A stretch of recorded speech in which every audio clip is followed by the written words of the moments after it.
આમ આદમી પાર્ટીની પત્રકાર પરિષદમાં આપ સૌ પત્રકાર બંધુઓનું હાર્દિક સ્વાગત છે। આપે જોયું હશે કે જે રીતે આમ આદમી પાર્ટી અત્યારે ગુજરાતમાં લોકપ્રિય બની છે, આમ આદમી પાર્ટીનું વધતું કદ વધી રહ્યું છે, આમ આદમી પાર્ટીના જે નેતાઓ છે, આગેવાનો છે, એની સાથે લોકો જોડાઈ રહ્યા છે, લોકો એમને સાંભળવા આવે છે। ભાજપના 162 ધારાસભ્યો છે, સાંસદો છે, 25 એમાંથી કોઈને પણ સાંભળવા લોકો નથી આવતા। લોકો ભાજપના કુશાસનથી ત્રસ્ત થઈ ચૂક્યા છે। ત્યારે એક ગુજરાતની જનતાની આમ આદમી પાર્ટી ઉમ્મીદ બની છે, ત્યારે એનાથી બોખલાઈને ભાજપ વારંવાર ષડયંત્ર કરી રહ્યું છે। ભાજપ ગુજરાતમાં રાજ્ય સરકારમાં છે, પોલીસ એના કંટ્રોલમાં છે, એટલે પોલીસનો દુરુપયોગ કરીને ભાજપ આમ આદમી પાર્ટીના નેતાઓ ઉપર હુમલાઓ કરાવી રહી છે।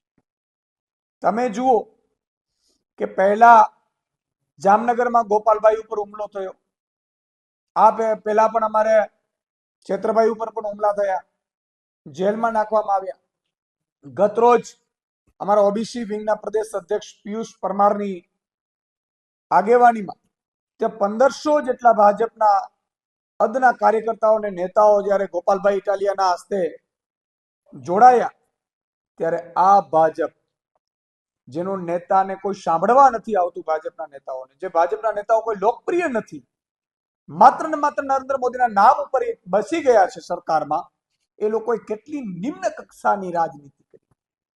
એમણે એક યુવાને જે વિડીયો બહાર પાડ્યો છે અને એમણે જે કબૂલ્યું છે એ પ્રમાણે કેટલાક લોકો 50,000 રૂપિયો કે 25,000 રૂપિયો આપીને ગોપાલભાઈ ઉપર જૂતું ફેંકવાનું એમના કહી રહ્યા છે। એ યુવાને સ્વયંભૂ કહ્યું છે, એમણે એવું પણ કહ્યું છે કે મને દારૂ પીવડાવ્યો, રૂપિયા આપવાની વાત કરી, અને પછી ગોપાલભાઈની સભામાં એમના ઉપર ચપ્પલ ફેંકવાનું નક્કી થયું।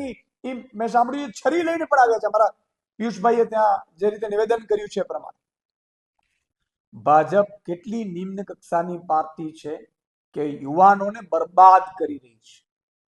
યુવાનોને રૂપિયાની લાલચ આપીને બેરોજગાર યુવાનોને એ દારૂ પીવડાવે છે।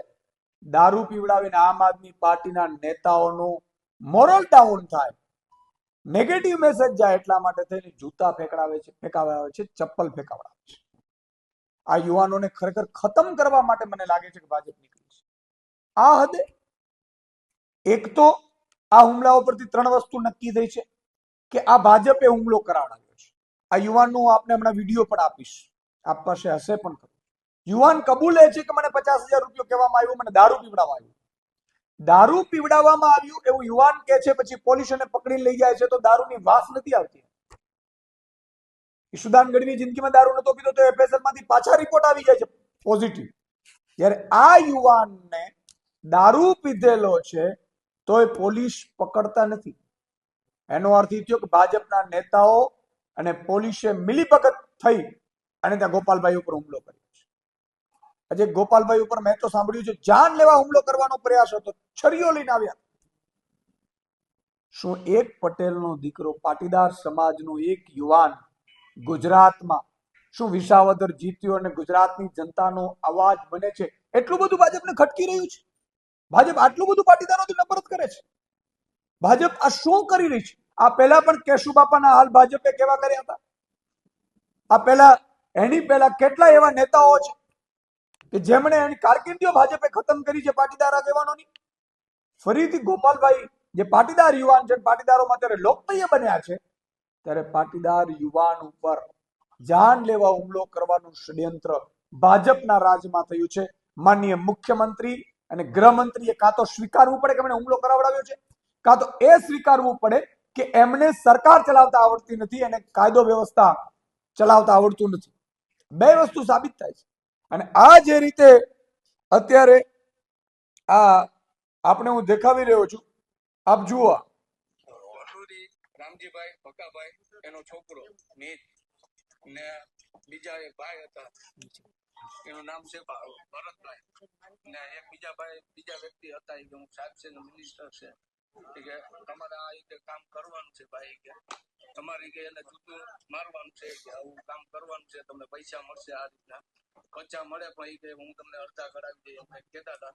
એ રીતના મને આ રીતના ઓફર ફેંકીને મને કરાવ્યો આગળ નામ બોલ બધાય ને મીત નામ છે ભંડુરીનો મીત કરીને છે કામજીભાઈનો છોકરો ભકાભાઈનો મીત ને એક બીજા બાપભાઈ આ ઓલો રાજુભાઈ કરીને 4 વ્હીલ વાળા ભાઈ ને એક બીજા ભાઈ હતા એને મારું નામ પોલીસમાં કોણ હતું ને એક કોક ભાઈ હતો ડ્રાઈવર કરીને એ કે હું પોલીસમાં છે ને આમ છે ને તેમ છે એ કે તમે કઈ વાળ વાકો ના થવા દો કે તમે કે આ વસ્તુ કરજો જરૂર ને મને માણાવદર ખાસ ગાંઠી ફેરવા આવ્યું કરું હું પ્રોગ્રામ કરું છું વગાડવાનું કરું છું માણાવદર વગાડવા વહી ગયો તો મને ત્યાંથી ચડી ગયા ને જબરદસ્તી દારૂ પાઈને વગાડવાનું કરે કે આ બગાડવાનું કરે એ રીતે અમે મને લઈ ગયા હતા આ રીતે માળિયા કે માળિયા એટલે મને માળિયા મને રાતે પોલીસ સ્ટેશને લઈ ગયા હતા મને તેડવા તમે વિચાર કરો, આ બેરોજગાર યુવાન જે વગાડવાનું કામ કરે છે એને 4 વ્હીલ લઈને આ લોકો લઈ આવે છે. આ યુવાન પોતે સ્વીકારે છે સામાજિક આગેવાનો પાસે, અને એમને દારૂ પીવડાવે છે, રૂપિયાની લાલચ આપે છે. ભાજપને હું કહેવા માંગુ છું કે અમે શું ગુનો કર્યો છે? ગુજરાતની જનતા માટે અવાજ ઉઠાવીએ છીએ, ગુજરાતની જનતા માટે લડીએ છીએ, ગુજરાતની જનતા માટે અમારી કારકિર્દીઓ છોડીને પ્રજા માટે લડવા આવ્યા છે. તમે વર્ષોથી કુશાસન કરી રહ્યા છો. અત્યારે બેરોજગાર યુવાનો પરેશાન છે, ખેડૂતો પરેશાન છે. તમને ગામમાં કોઈ ખેડૂત ઘૂસવા નથી દેતો, ટેકાના ભાવ નથી મળી રહ્યા, ટેકાના ભાવે પણ તમે ગડબડો કરો છો, તમે ખાતર નથી મળી રહ્યા, એમાં પણ નેનો પટકાવો છો. બેરોજગાર યુવાનોને તમે પેપર ફોડો છો, નોકરી નથી આપતા સરકારી. ચારે બાજુથી તમને જ્યારે તિરસ્કાર મળી રહ્યું છે, ત્યારે આમ આદમી પાર્ટી ગુજરાતની જનતાની ઉમ્મીદ બની છે, ત્યારે અમારા ઉપર હુમલાઓ કરવા, અમારા નેતાઓને દબાવવા, ડરાવવા, હતાશ કરવા, એની હત્યા કરવાના તમે પ્રયાસ કરો છો. આટલી હદે ગંદી રાજનીતિ કરો છો. રાજનીતિ ખેલદિલીથી થતી હોય છે, વિપક્ષને પણ એટલો જ અધિકાર હોય છે. ત્યારે આજે હું માંગ કરું છું કે આ તપાસમાં ઊંડાણપૂર્વક જો તપાસ, આ બેરોજગાર યુવાનો છે, આ નાના યુવાનો છે, આને અમે ગુનેગાર નથી માનતા. આ નાના યુવાનોને ભાજપે દુરુપયોગ કર્યો છે, એને દારૂ પીવડાવ્યો, રૂપિયો આપ્યો. અને તમને હું બીજો એક ફોટો પણ બતાવું કે જે આ મીતનું નામ લે છે. આ મીત અને આ બે યુવાનો અહીંયા આગળ બેઠા છે, આપણે ફોટો પણ આપવામાં આવશે. આ જ મીત છે યુવાન, અને એ આજે સબીર કરીને જે યુવાને ચપ્પલ ફેંક્યું અને કબૂલ્યું છે, એ આ ભાઈ છે. આ બંને ત્યાં બેઠા હતા. આખું ષડયંત્ર કરવામાં આવ્યું છે. આટલું ષડયંત્ર કરવાની શું જરૂર છે ભાઈ? અમે રાજનીતિમાં એટલા માટે આવ્યા છીએ કે પ્રજાનું કામ કરી શકીએ. તમે 15-20 કામ કરો, અમે રાજનીતિમાંથી સંન્યાસ લઈ લેશું. અમને મારવાની જરૂર નથી, અમારા ઉપર હુમલા કરાવવાની જરૂર નથી. આજે ગુજરાતની જનતા આમ આદમી પાર્ટીમાં એટલા માટે આખી જનતા જોડાઈ રહી છે. હું મુખ્યમંત્રી, ગૃહમંત્રી પાસે વિનંતી કરું છું કે આની નિષ્પક્ષ તપાસ કરો. તમે લોકો યા તો ગાંધીનગરથી આદેશ આપ્યા હશે, જો નહીં આપ્યા હોય તો અહીંથી લોકલ ભાજપના નેતાઓએ આદેશ આપ્યા હશે, તો એ જ ભાજપના નેતાઓ વિરુદ્ધ તમે FIR કરો, એની ધરપકડ કરો અને એને પાર્ટીમાંથી સસ્પેન્ડ કરો. જો તમે એમ કહેતા હો કે કાનૂન કાયદાનું કામ કરતો હતો, પણ જો કાયદો માત્ર ને માત્ર ભાજપ દુરુપયોગ કરી અને વિપક્ષને ડરાવવાનો, ધમકાવવાનો, એના ઉપર હુમલાઓ કરવાનો, એની હત્યા કરવાનો ષડયંત્ર કરતો હોય તો એ કાયદો નથી. એટલે મારી આ માંગ છે. બીજી મારી ગુજરાતની જનતા પાસે એક ઉમ્મીદ છે, માંગ છે કે જુઓ ને, તમે આ જોયું ને, આ પહેલા અમને પ્રશ્ન પૂછાવડાવે, મને મોરબીમાં પ્રશ્ન પૂછાવડાવ્યા હતા, પછી એ ભાજપનો કાર્યકર નીકળ્યો, ચેતર વસાવા ઉપર હુમલા થયા, ગોપાલભાઈ ઉપર આ બીજી વાર હુમલા થયા, રાજુભાઈ કરપડા અને પ્રવીણ રામ હજુ પણ ખેડૂતો માટે લડે છે, જેલમાં છે, અને જે દારૂ, બુટલેગર ને ડ્રગ્સ વેચે છે, એ બેફામ ફરે છે. ત્યારે ગુજરાતની જનતાએ નક્કી કરવું છે, નક્કી કરવાનો સમય પાકી ગયો છે. આગામી સ્થાનિક સ્વરાજ્યની ચૂંટણીમાં તમે ભાજપને મતથી જવાબ આપજો. આજે ગુજરાતની જનતા માટે અમે લડીશું. અમે કોઈ જૂતાથી, છરીઓથી કે લાકડીઓથી ડરવાના નથી. અમે માર પણ ખાશું. ગોપાલભાઈ છે, બીજા તમામ નેતાઓ છે, તમારા માટે લડે છે. પણ તમારે નક્કી કરવાનો છે, ગુજરાતની જનતાએ, કે હવે ભાજપને મતથી જવાબ આપવાનો સમય પાકી ગયો છે. આપનો કોઈ કઈ સવાલ હોય તો.